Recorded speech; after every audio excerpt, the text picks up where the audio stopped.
မင်္ဂလာပါကျွန်တော်ကဒေါက်တာအန်ဂျမ်မူခစ်ပီ Apollo Vanagram စေုံကြီးကအထွေထွေအယိုးအမြင့်ခွဲစိတ်ဆရာကြီးပါ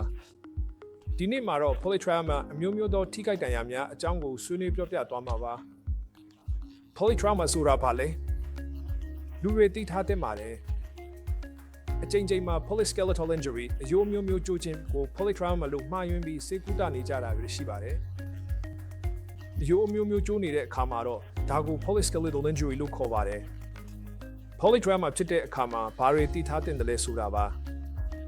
အရေးကြီးဆုံးကတော့ polytrauma ဖြစ်တဲ့လူနာတယောက်ကိုအရေးပေါ်ဌာနမှာရောက်လာတဲ့အချိန်ကစပြီးထိခိုက်ဒဏ်ရာဖြစ်တဲ့နေရာကနေလူနာကိုယူလာတဲ့အချိန်ကစပြီးအရေးပေါ်ဌာနရောက်တဲ့အထိအစဉ်အတိုင်းလုပ်ငန်းစဉ်အားလုံးကိုအမြန်ဆုံးဆောင်ရွက်သင့်ပါတယ်ကျွန်တော်တို့ရဲ့အရေးပေါ်ရင်မောင်းကလည်းချက်ချင်းအရေးပေါ်အဖွဲ့ကိုသတင်းပို့ပေးတာကြောင့်သူတို့ကနောက်ထပ်ဘာလုပ်ရမလဲဆိုတာကြိုတင်ပြင်ဆင်နိုင်ပါတယ်လူနာရောက်လာတဲ့အခါမှာအရေးပေါ်ဆရာဝန်ကဥဆောင်ပြီးသူတို့ကပဲအဓိကတာဝန်ယူပါတယ်သူတို့ကအပိလို့ခေါ်တဲ့ airway breathing circulation ကိုစစ်ဆေးပြီးလူနာကိုအရင်ဆုံးတည်ငြိမ်အောင်လုပ်ပေးပါတယ်ဒါနောက်မှာတော့ airway breathing circulation ပြီးရင်တန်ရာရှိတဲ့နေရာကိုစစ်ဆေးတာပါဥပမာဦးကောင်းတန်ရာကပုံများပြီးလူနာရဲ့ Glasgow Coma scale ကအရင်နိုင်ငယ်ရဆိုရင်တော့မယူရိုစာချန်ကဦးစီးပြီးလူနာကိုဆက်လက်ကုသပေးပါတယ်အယိုးထုကုနယ်ပယ်မှာဆိုရင်တော့အယိုးအများကြီးကျိုးသွားတာတွေနဲ့အခြားအင်္ဂါစနစ်တွေပါဝင်လာတဲ့အခါမှာ damage control orthoptics လို့ခေါ်တဲ့နည်းလမ်းကိုအသုံးပြုပါတယ်။ကဆိုတာပါလေဒါကိုဒီကော damage control orthoptics လို့ခေါ်တဲ့ဒါမှမဟုတ် early total care လို့လည်းခေါ်ကြတယ်။ဖေးချိန်မှာဘာလို့ရမလဲဒါကလူနာရဲ့ကုသမှုရလဒ်မှာအရေးကြီးတဲ့လက်ကွက်တစ်ခုဖြစ်လာပါတယ်။ damage control orthoptics လုံးမလား early total care လုံးမလားဆိုတာကလူနာကို casualty ကိုရောက်လာတဲ့အချိန်မှာအခြေအနေမျိုးမျိုးပေါ်မူတည်ပါတယ်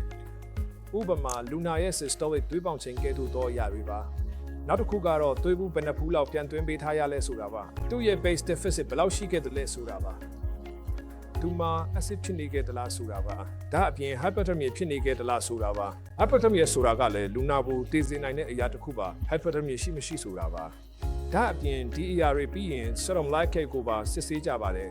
serum lactate အဆင့်ဘယ်လောက်ရှိလဲဆိုတာပါ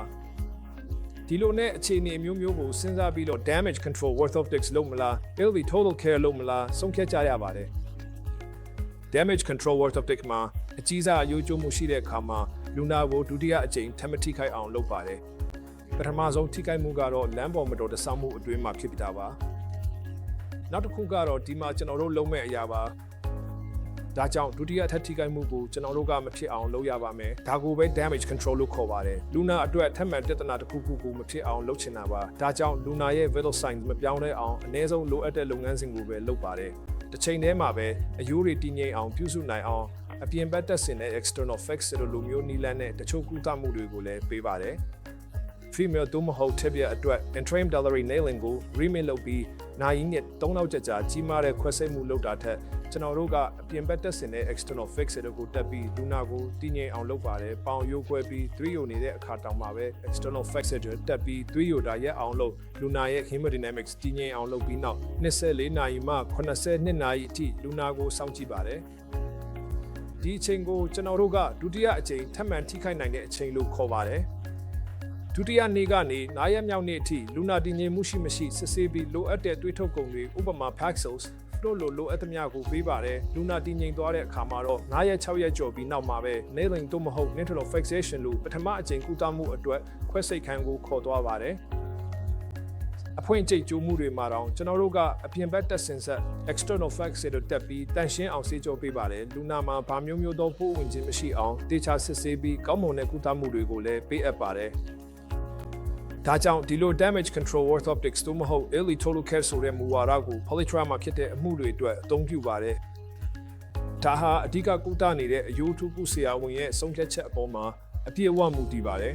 ။ဒါကြောင့်ကျွန်တော်ဒီမှာလာပြီး polytrauma နဲ့ပထမအကြိမ်ကုသမှုကတို့မဟုတ်ဘူး polytrauma လူနာမှာဘယ်လိုအသုံးပြုထားတယ်လဲဆိုတာကိုပြောပြဖို့ပါ။ကျေးဇူးတင်ပါတယ်။